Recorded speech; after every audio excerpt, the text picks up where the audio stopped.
if you are a property owner selling at the moment, what would your marketing schedule look like? Yeah, so Chris, the market's been pretty good for most of Australia for the last couple of years. Now that it's changing a bit and in certain markets the buy energy is easing off, now's the time that an owner has to go out there and really fight to get the attention of the buyers in the marketplace. And I think that any vendor that's hitting the market at the moment that wants to get top dollar has to actually go off and make sure that they've got an extensive campaign that's going to attract what I call the local buyer, someone that lives within that area, the out of area buyer, someone that might be in another city, in another state, Chris, the active buyer, the one that's probably the easiest buyer to get. They're sitting on everyone's website and they're on every agent's database. And then, of course, the passive buyer. And to me, the passive buyer is a very interesting buyer because that buyer is very hard to actually find because they're actually not in the market and you've got to go out and find them. And I think any schedule you have has got to try and find those 4 buyers. And if I can, Chris, I'll just go through the 6 or 7 things that I think that a vendor should be putting in their marketing campaign. Yeah, far away. Okay.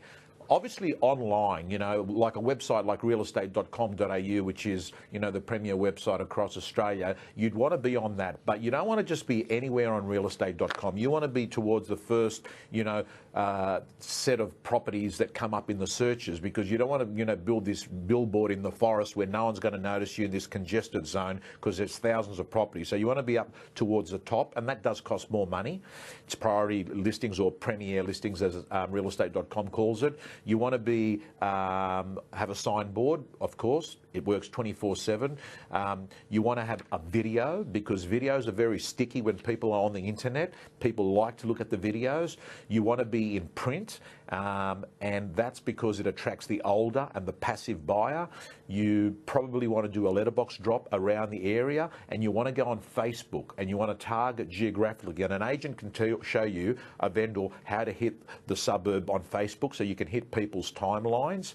And I'd potentially also be looking at, some of the interactive tools that, companies like Deercrit have got, where they can actually allow buyers to move furniture when they're playing with things online. So I would probably say they're the biggest things. Now, most agents have got a database and a CRM system, and they can actually, go out to those buyers. But if you don't reach 100% of the buyers in the marketplace, Chris, how are you going to know you're going to achieve 100% of the potential in the value of the property? And as you always say, Tom, is any old agent can get you kind of a reasonable market price for your property, but it's doing these things, they're the things that will get you that 5, 10 or 15% more. Absolutely, because a really good estate agent is not looking for the first buyer. They're looking for the best buyer in the marketplace. And they've got to be a good negotiator, but unless you've got people to negotiate with, and that's where marketing comes into it, you won't be able to extract that extra 5 or 10 or 15% that you're talking about. Wonderful advice as always, Tom. Thanks for joining us. Thank you.